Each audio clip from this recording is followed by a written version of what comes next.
The whispering shadows. The house on Black Hollow Road had been abandoned for decades.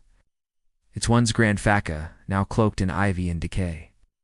Locals avoided it, speaking in hushed tones of the disappearances, the strange noises, the figures seen lurking in its shattered windows.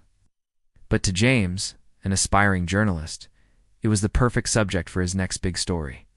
Determined to uncover the truth, James packed his camera, a flashlight, and a notebook, and ventured to the forsaken mansion under the pale light of the full moon. The moment he stepped onto the cracked porch, a chill ran down his spine, not from the night air, but from the sensation that he was being watched. The front door creaked open with little effort, as if the house had been waiting for him. Inside, the air was thick with dust and the scent of rot. He raised his flashlight, its beams slicing through the darkness, illuminating cobweb-laced furniture and peeling wallpaper. The silence was oppressive, but as he took another step forward, he heard it a whisper.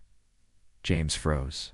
The voice was barely audible, a rasping murmur that came from somewhere deep within the house. His pulse quickened, but his curiosity was stronger than his fear. He followed the sound through the grand foyer, past an ornate staircase, and into what had once been a study. A massive fireplace loomed at the far end, its stone hearth blackened with age. Then the whispering stopped. James held his breath.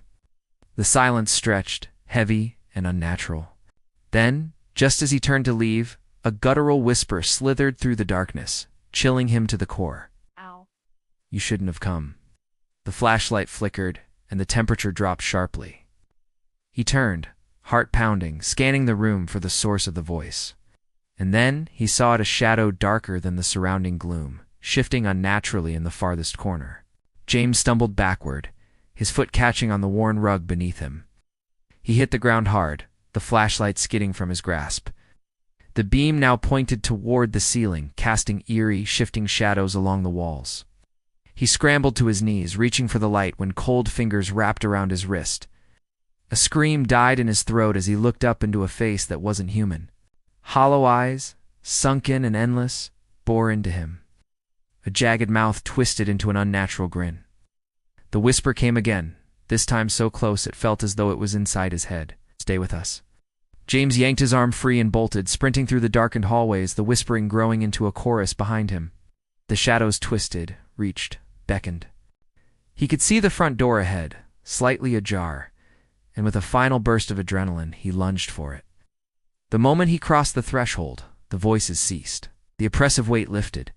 He staggered onto the overgrown lawn, gasping for breath. Turning back, he saw the house silent once more, its empty windows watching him like lifeless eyes. James never wrote the article. He never spoke of that night. But he knew the truth: some places aren't abandoned. Some places are waiting, watching, whispering, and some who enter never leave.